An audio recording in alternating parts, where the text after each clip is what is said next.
V ohnivou kouli se proměnilo auto, se kterým naboural řidič do sloupu u cesty. Po nárazu i s jedním spolujezdcem z auta utekl. Pátrá po něm teď policie z Frýdku Místku, kde se nehoda před půlnocí stala.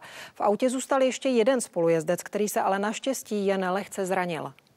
Tak to vypadá křižovatka u magistrátu města Frýdku Místku za dne. A toto už jsou záběry z dnešní noci. Z Bruzovské ulice chce na třídu Tomáše Garrigua Masaryka odbočit Peugeot. Řidič ale viditelně auto vůbec nezvládá a manévr končí nárazem do sloupu. I hned po nehodě řidič i se spolujezdcem z místa nehody utekli. Pravděpodobně totiž oba opilí. Poslední cestující muž na zadním sedadle z auta sám vystupuje. Při A20 hladníku vozidla zůstal a byl zraněn lehce.